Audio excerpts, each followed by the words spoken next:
O que até um passado recente significava conforto e praticidade se transformou em um sério problema ambiental. Hoje, elas poluem rios e mares, além de entupirem galerias subterrâneas e bueiros nas grandes cidades, potencializando a questão das enchentes nas épocas de chuvas.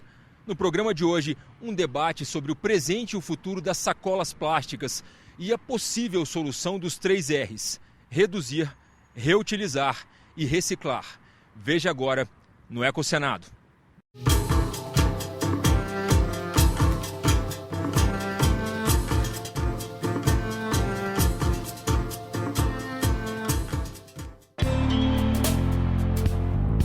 Segundo o Ministério do Meio Ambiente, o Brasil produz todos os anos entre 12 e 18 bilhões de sacolas plásticas. 90% delas são provenientes de supermercados, que distribuem por mês cerca de 1 bilhão de sacolas. Quase 80% das sacolas se transformam em sacos de lixo e vão parar nos aterros sanitários e lixões. Essa sacola ela demora 100 anos para ser degradada, né? O que acontece? Se ela for para um aterro, ela pode ser transformada em plástico novamente. Se ela for para um lixão, né, ela fica com o material ali dentro, forma como uma espécie de uma cápsula, e você tem aquele material preso ali. Envolta numa sacola plástica, uma maçã, por exemplo, não biodegrada, se transformando em biomassa, água e CO2. Ela vai apodrecer e liberar gás metano, que tem grande potencial para o aquecimento global. A primeira atitude que a gente tem que tomar é tentar reduzir o nosso consumo. Se você consome hoje 10, 20, 15 sacolas plásticas por semana, você tem que tentar reduzir isso ao máximo. Muito bem, uma vez reduzido, aquilo que você utiliza, você tem que tentar reutilizar, né? O que a gente fazia antigamente com os vasilhames de vidro e que hoje a gente não faz mais com os vasilhames de PET, né? E, em último caso, sim, aí a gente faz a coleta seletiva e recicla, porque na reciclagem você também gasta energia e matéria-prima, embora não tanto quanto se fosse um produto original, né? Belo Horizonte e São Paulo foram as primeiras capitais brasileiras a aprovarem leis que tentam banir o uso de sacolas plásticas. Veja agora uma reportagem produzida pela TV Assembleia de Minas Gerais sobre a repercussão na capital mineira. Elas têm agora espaço reservado nos supermercados. Com a lei que proíbe o uso de sacolas plásticas convencionais, as retornáveis são a melhor opção para o consumidor, que não precisa gastar 19 centavos pelas sacolas compostáveis. Excelente, evita essa poluição que está aí toda e o desperdício, né? Agora, ela também tem os problemas. Por quê?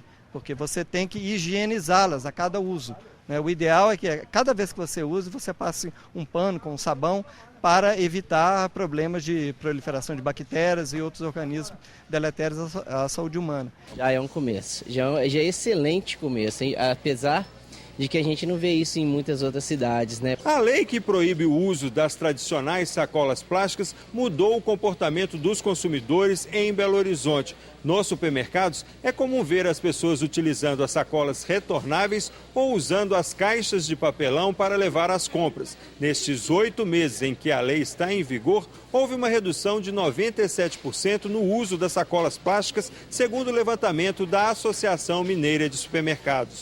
Apesar de incorporada ao dia a dia dos consumidores da capital, a mudança das sacolas convencionais para as compostáveis ainda gera polêmica. Esse professor do Departamento de Engenharia Química da UFMG pesquisou as sacolas compostáveis vendidas no comércio e verificou que elas apresentam de 85% a 90% de polietileno, quantidade semelhante à usada nas sacolinhas plásticas. Que são um grande engodo, na realidade, porque você coloca um aditivo e você cria na população uma sensação de que eu posso pegar aquela sacola e julgar, descartar inadequadamente, que não teria nenhum problema no ambiente, o que não é verdade. Ele defende que o importante não é proibir o uso das sacolas plásticas, mas educar a população para que faça o descarte adequado desse material. Entendendo que o material polimérico, plásticos, borrachas, fibras, eles só são vilões se eles forem descartados inadequadamente. porque eles podem ser reciclados e podem durar 500 anos com uso. O projeto de lei do Senado número 322 de 2011 proíbe a utilização, fabricação, importação, comercialização e distribuição de sacolas plásticas que contenham polietileno, propileno e polipropileno.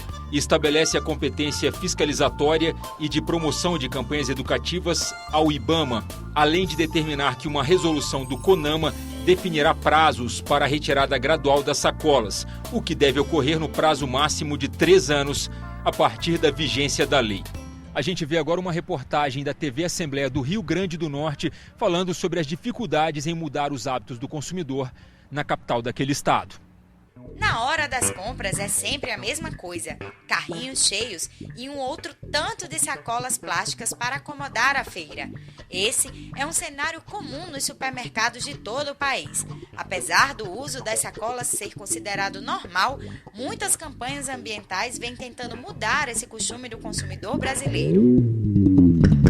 Em Natal, os supermercados até oferecem opções ao consumidor, como substituir as sacolas por caixas de papelão ou pelas sacolas reutilizáveis, as chamadas ecobags. Nessa loja, na zona sul da capital, a campanha começou há 5 anos. O supermercado também adotou sacolas biodegradáveis, mas o apelo ecológico não parece sensibilizar a maioria dos consumidores. Eu geralmente uso a plástica. Geralmente nós usamos mais essas sacolas porque também serve até de depósito para lixo. Nos supermercados de Natal, as ecobags custam em média R$ 4,00. Cada uma pode substituir até 4 sacolas plásticas. A geógrafa Mônica Veríssimo alerta que saco plástico é apenas o elo de uma gigantesca cadeia. Mais importante do que proibir o uso deste utensílio ou substituí-lo por sacolas retornáveis é discutir o paradigma de consumo da sociedade atual. Dentro da questão da sacola, a gente tem que associar a questão do consumo em excesso. As pessoas querem consumir, e eu quero resolver o meu problema sendo a sacola biodegradável. Então eu resolvi o meu problema. Se você está preocupado em termos ambientais com a questão da sacola, eu faço ela do ponto de vista científico biodegradável. E a gente continua utilizando, mas eu continuo usando o recurso natural. Mônica critica algumas tecnologias de sacolas consideradas biodegradáveis e que, segundo ela, são danosas ao meio ambiente. E isso aqui é uma tecnologia que alguns países não estão mais utilizando. E o Brasil pegou isto, porque é uma tecnologia que eles estão querendo se livrar, e é uma grande discussão sobre isso.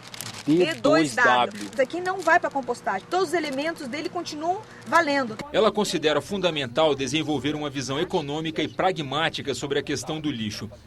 É fazer com que o lixo vire commodity. Porque na hora que ele se transformar em commodity, as pessoas vão perceber o quanto que realmente o lixo é dinheiro. O Brasil, por não reciclar, ele perde de 8 a 10 bilhões de reais por ano por não reciclar. Por exemplo, o americano, por ano, com a reutilização, a reciclagem, eles ganham, as empresas, 57 bilhões de dólares. A União Europeia na faixa de uns 40 e pouco, 47, 48, e o Japão sozinho responde por 41 bilhões de dólares. Segundo Mônica, tão importante quanto consumir menos é consumir de forma consciente. Você começar a olhar dentro dos produtos, se o produto, ele realmente, o que a gente chama das pegadas, né, como os Estados Unidos está fazendo, pegada da água. Quanto consumiu de água esse produto? Esse consumiu X, esse Y. Eu vou comprar esse porque para mim eu sou um consumidor consciente. Pegada do carbono, que eles vão fazer também. Quanto consumiu de carbono esse produto e esse outro? Ok, eu vou também ir para esse porque a pegada do carbono. Em termos sociais. Em termos sociais também, não é geração de escravidão, não usou criança, paga todos os impostos, etc. Então, esses selos associados, que é uma tendência hoje em dia no mundo, que a ONU fala, estimula a fazer selos, eu acho que isso faz o cidadão ser consciente também daquilo que ele consome. Então, é uma mudança de cultura. Entre em contato com a gente, mande sugestões e opiniões pelo telefone 0800 61 2211 ou pelo endereço www.senado.gov.br/TV. E até a nossa próxima edição.